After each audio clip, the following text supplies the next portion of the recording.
Can you imagine? Yeah. I took from 1787 to 2000, we borrowed 5.7 trillion. Right. And then in another 10 years, we increased that by 8.9 trillion. Right.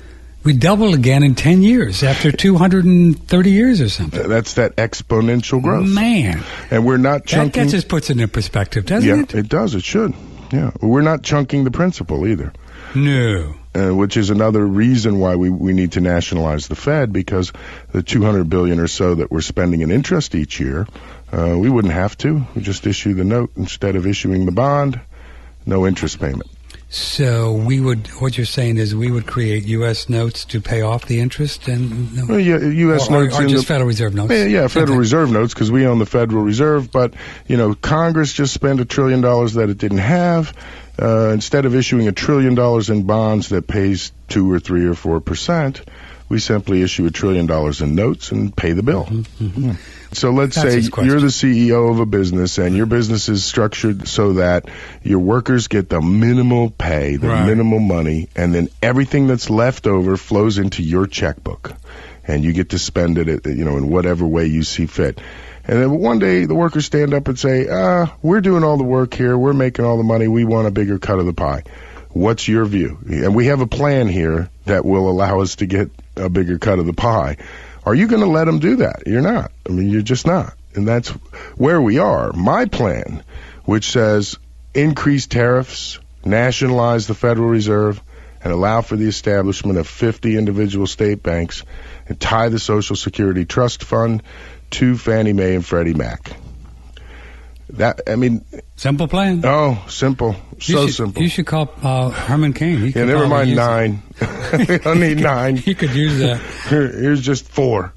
Well, every one of them gores right at their ox. Is that a correct phrase? They're going to gore their ox because cutting out the Federal Reserve, well, that means all of the opulence at the Federal Reserve goes out the window. And hell, the moment I take it over, I'm auctioning off that art collection. I'm dying to see what that stuff is worth. I mean, it's on the books at $30 million for 70 years. That stuff might be worth billions of dollars. Sure. They don't need art in the private rooms at the Federal Reserve. I'd start selling off the Lear Jets, 47, 48 of them, and make them take regular transportation like the rest of us. So if the Treasury takes over the Fed, then all of the spending... Who does all the monetization? The Treasury does then? Well, the Treasury does, but all of the spending and all of that has to be approved in Congress. And, Congress is going to say, well, if you guys get Lear Jets, we want Lear Jets. If you have this, we want that, so you don't deserve that. We're going to just slash and cut and burn in the budget that, nearly $1 billion worth of office furniture that the Federal Reserve carries on its books. So the Fed takes over the Treasury takes over the Fed. So they would still monetize debt and loans and things like that. It would just be the Treasury's profit. That's right. The profit would stay in the Treasury and would have to be appropriated by the Congress to come back out. See, right now, the Fed's allowed to do all these backroom deals and buddy-buddy deals, and none of that has to be approved. But suddenly, all the public bidding laws would come into place. You got to put it out for bid and let other people compete. It would get ugly inside there. In terms of favoritism would be all gone. And so what would happen immediately? Right now, there are 20 primary bond dealers. They get first crack at anything the Treasury has to sell.